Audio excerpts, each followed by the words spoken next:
Okay, cool. Okay, so last time we made a server, and that server sent probably the world's lamest website to a user, but we made a website and a server, and that was awesome. Um, One thing that as a developer is essential, at least personally, is ways to sort of make sure that my code style, especially with JavaScript, is consistent and clean, and and a good way to automate that is using a linter. And linters look at your code and make automatic changes or suggest changes for you to make, which can do things like catch anything from actually formatting the code to finding errors or potential errors in your code. So what we're going to do is we're going to install a linter. So terminology wise, because I've heard this term linter before, should I have in mind someone has a T-shirt on with some lint on it, and this executes and it runs itself over it to remove the lint and make it more exactly as it should be? I think, yeah, I don't know. I don't actually know if that's like why it was named a linter, but it should be, because that seems like a perfect analogy. You have a lint roller, you roll it over your code, and then it looks good again. It's the mother or father that checks the T-shirt. You're not going out like that. Let me lint you. Yep. Cool. And so A lint roller, if you will. I wish it was called lint roller, not ESLint. yeah, maybe we start a new one. So the specific package that we're going to use is called ESLint. That one's used all over the place. It's probably the most popular one. And so to install it, we're actually going to install it globally. So we're going to do an npm install -g, I think lowercase g, yep, and ESLint. And we're using, so critically, we had been using Yarn before to install packages just to this folder. We're saying, hey Ben, you're going to be doing a lot of coding here. No matter where you're working on it, you're going to want to have ESLint, so install it globally. And we're using sort of npm for the global installations. Yeah, we're using npm kind of arbitrarily, but since we used npm to install global things before, I just figured we should use it consistently for global stuff. You could of course use Yarn to do global installs as well, but just to be consistent, we're gonna use npm. So now you should have ESLint available to all your projects as a command line tool, which is sweet. What we can do for project specific things is make a configuration file that will tell ESLint how to format and how to fix and lint our specific project. So to do that, you use the command line tool. You do ESLint --init. So init as a flag. Yep. And that's initializing just here. And okay, now it's starting to ask me some questions about sort of my preferences for just this project. Yeah, it's so we're making a config file. It's holding our hand as we do it. It's just going to ask us a bunch of questions about how we want it to work, and then it's going to spit something out at the end. So yeah, do the most strict one, the one at the bottom. JavaScript modules. JavaScript modules. Yep. Do React, since that's what we're going to use later. And we also will use TypeScript, and we'll go over what that is, but for now, just do yes. Now, check node. I think you hit spacebar. Oh, that's all good. Just we'll go back. We'll figure it out. Okay, yeah, we'll figure that out. Do popular style guide, Airbnb, JavaScript, and now it's gonna find all the things for us. And so, yeah, I would just go ahead and say yes here. So it's going to install them with npm, which is not super what we want, but it's better than copying and pasting all those. So it's basically saying, hey, the config that you've selected requires some additional dependencies. And that's like, hey, you wanted Airbnb, you wanted this with React. Like, you're going to need some more stuff to download if you do. Yep. If you're going to have it that way. And can I install it with npm? We're a little unhappy because we want to do Yarn stuff, but let's just have it do the work, and then we'll figure it out. Yep.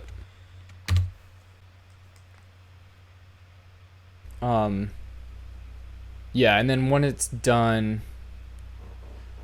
when it's done, we'll figure out the yarn versus npm thing. We'll probably end up kind of resetting it, but this is also nice because it's adding it to our package.json. So it's just saying, these things are going to be in our project. So, and that's all we really care about.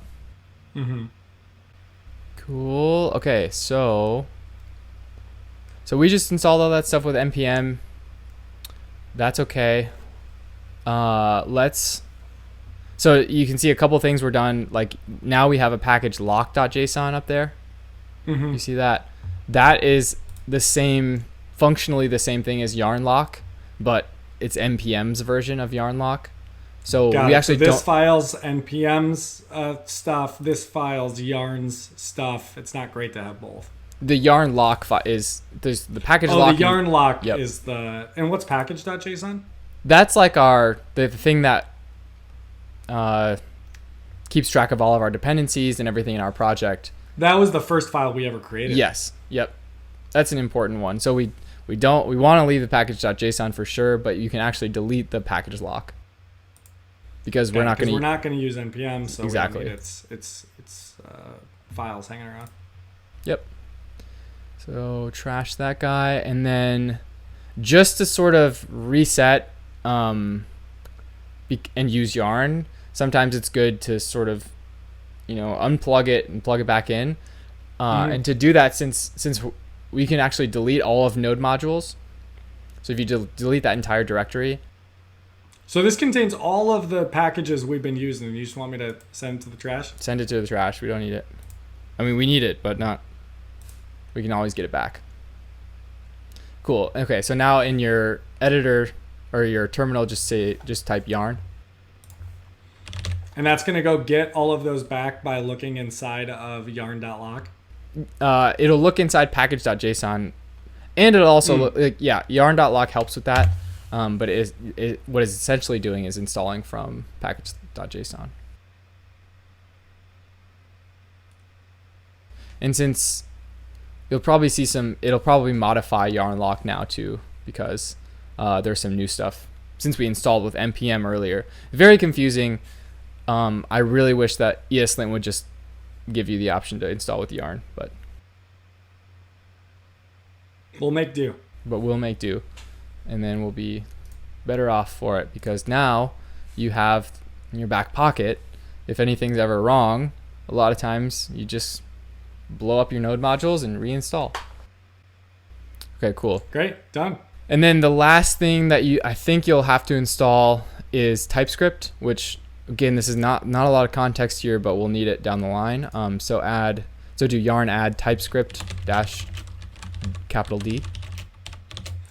And the dash capital D flag does? That installs it to your dev dependencies. So if you look in your after this, you'll look in the package.json. You have dependencies, which are all the things that you actually need to run your app, and send it to the user and everything. And the dev dependencies are more of, I can't say that they're not essential, because sometimes they can be, but it's more of like all the things that the developer needs to create the app. Okay. So dev dependencies will make the developer's life happier, but the app could run without them. In general, yeah. Cool. Love it. So we got some new stuff here. It's kind of exciting. I see that I had chosen ESLint Airbnb configuration, and here she is. Bunch of new stuff. Okay, so now we're going to actually test out ESLint with our configuration. So if you go open up your server file,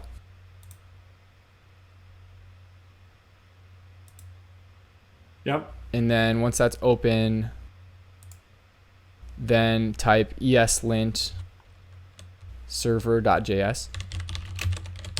So this is basically saying, hey, consider server.js to be the t-shirt right now. Let's run the ESLint roller over it and see what we get. Yep. Come on, no whammies. Perfect code.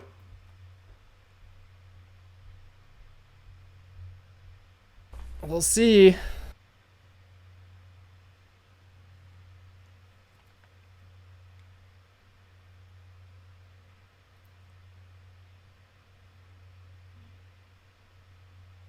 Perfect code. Perfect code coming our way. Red.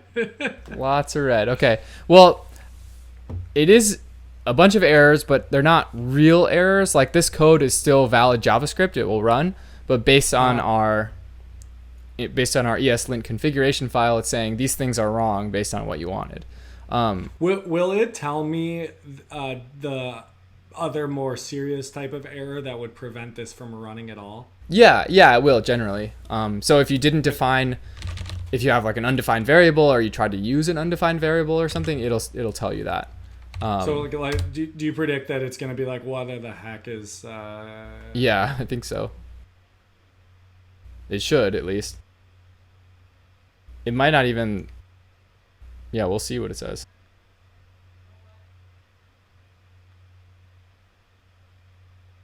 Feels a little slow. Yeah, it's very slow. It is not this slow normally. So parsing error, that seems like the kind that you can't move forward with. Yeah, so that's one where the ESLint itself is like, I can't even parse this. I don't even know what's going on here. Got it. And so let's go back up. I removed that. So all these errors, I'm seeing missing semicolon, unexpected console statement, expected one empty line after require statement not followed by another require. So all right, I can feel like I know what it wants there. It wants an empty line there. Should be able to make it happier. Let's now see if we dropped it, if that goes away.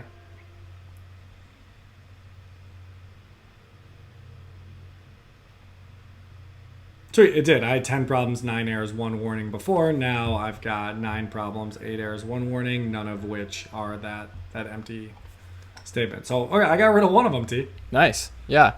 And of course, like this is not the most efficient process. So if you go to the bottom there, it says, it should tell you, yeah, so you can use the -- fix option and it'll try to fix anything that it can. So it's going to go through these one by one and just try to edit my code for me effectively? Yeah, we should see it do that right in your server. Like it should just change it and update it for us.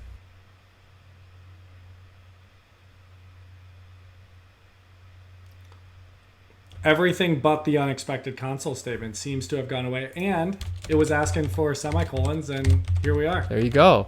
Looks great. Yeah, and the console statement's not going to go away because that's sort of an actual thing that would change with your app. Like whereas the other things, either one would give you the same app. It's just a formatting spacing thing. So those are things it can fix. The console statement's going to say, hey, you have a console here, but you can do with it what you will. Cool. So if we want to take that one step further, because even so, I don't think like one would ever want to run that in the terminal all the time. VS Code has a really nice extension for ESLint that makes everything visual, so you can always see what the problems are.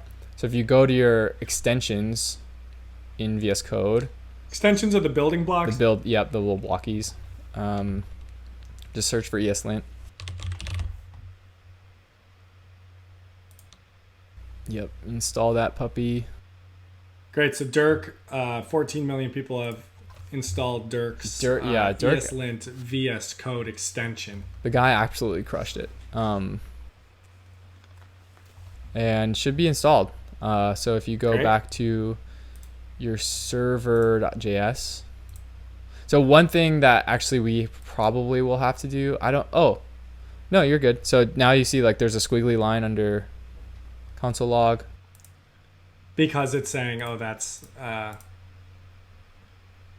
disable no console. Oh, gotcha. Yep. So you can switch that around. And then it sounds like you're telling me if I go back to making some of the mistakes I had before, it's going to pop up and say, hey, fix this. And I can just be like, cool, fix it for me. And it's happy. Yep. I wonder, and same thing over here. I can click this squiggly line and it'll show that squiggly line. I think if you hover it, if you keep hovering it, there you go. Fix this semi problem, it worked. There was some error thing that sometimes it wouldn't work right away. What would you do in that case? Yeah, so sometimes with ESLint, especially when you make a new configuration file or something, the VS Code extension needs to be restarted. You just gotta unplug it, plug it back in. So if you hit Command-Shift-P and then type ESLint restart, Yeah, and then just hit that ESLint. Oh, yep, that one. Restart server. And that just restarts VS Code's extension, and so it can reread your configuration file and get all its ducks in a row. So if you're ever running into issues with like things not looking like they should, that's often kind of like a good thing to look to. No, I'm kind of wondering, like, I just want to do a bunch of stuff here, and it seems like it should be able to fix it. So if I save that, nothing happens. So is there some way for it to just automatically do it instead of having to like click through this all the time? Oh yeah, for sure. And that's the next thing. So the next thing we want to do is to tell VS Code to run auto fixing whenever we save, which is going to save us tons of time. So to do that, we're going to make a hidden folder called .vscode. So over here. Yep. This new folder .vscode. And in there, we're going to make a file called settings.json. So this is our VS Code settings, or like our custom settings that will only apply to this project. Got it. And this folder only matters if I open up my code base in VS Code. Otherwise, it's going to be completely ignored, I assume. Yeah. Yep. And this is sort of a way for you to override,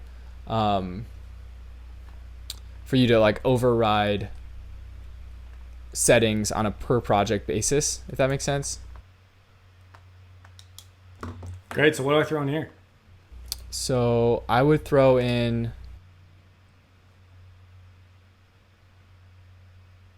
I don't think I'm in there. I would paste it in, but I don't think I'm not. Oh, I can get it. I don't see it. Yeah, so if you just paste in those settings. Wait, should it be in the... Oh, here we go.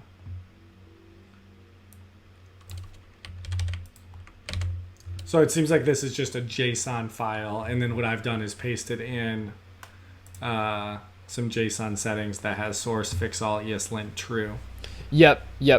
So that's exactly right. Like this is just the place where you put all your custom settings in, and this is on save. We're gonna do these things, and one of those things is ESLint fix all. So fix all. I love it. Fix all is just take care of it.